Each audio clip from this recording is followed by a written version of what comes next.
Di tengah bapak kami bercerita tentang kenapa bukan Sunan Kalijaga saja yang jadi sultan, kenapa pendiri Jombang tidak duduk memimpin Jombang, amanah cincin dari Mbah Khalil Bangkalan, aliran pencaksilat Ki Tebu Ireng, kakak lagi-lagi mengejar soal rasa bersalah sebagai modal utama pada jiwa seorang pemimpin. Karena di tengah kisah-kisah itu Batak nyeletuk, rakyat yang paling sial di suatu desa atau yang paling celaka di suatu negara adalah kalau pemimpinnya tidak punya rasa bersalah. Apa ada pemimpin yang seperti itu? Kenapa tidak?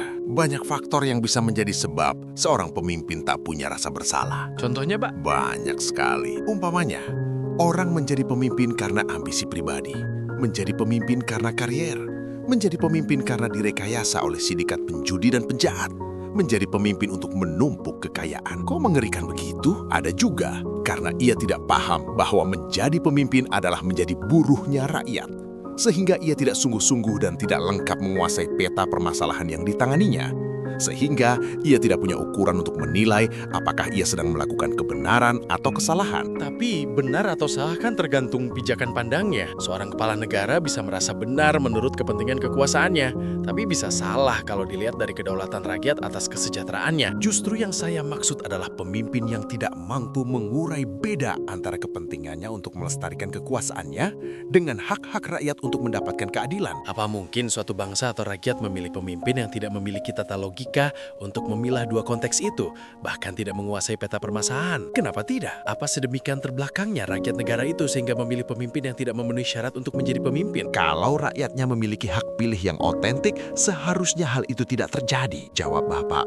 Tetapi kalau dalam demokrasi yang berlangsung, rakyat tidak punya peluang untuk benar-benar memilih pemimpin dengan nurani dan perhitungan akal sehat.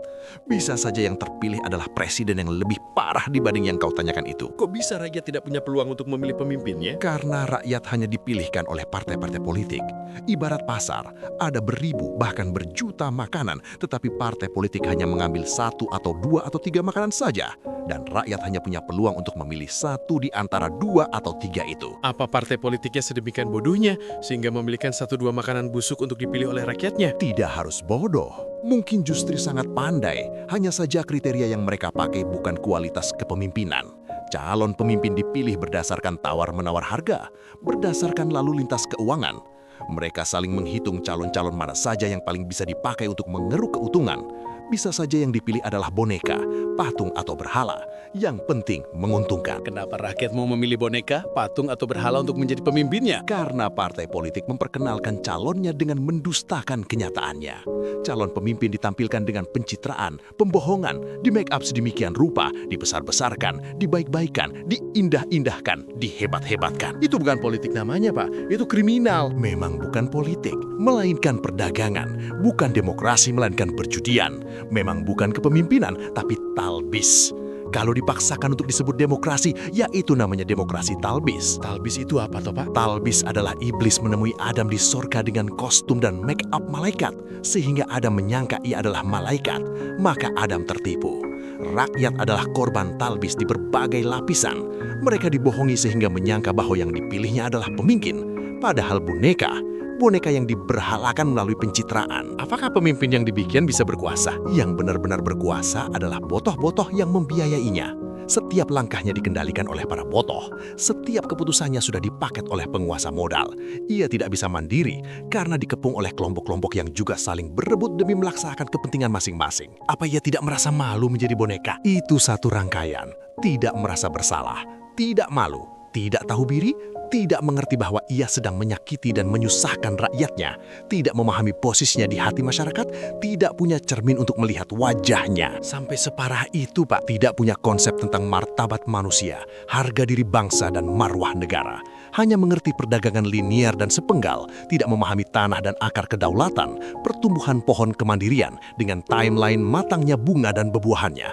Pemimpin yang demikian membawa bangsanya berlaku sebagai pengemis yang melamar ke rentenir. Pemimpin yang seperti itu pasti akhirnya jatuh dan hancur. Belum tentu. Jangan lupa bahwa kalau para botoh mampu mengangkat berhala ke kursi singgasana, berarti mereka juga menguasai seluruh perangkat dan modalnya untuk bikin apa saja semau mereka di negara itu.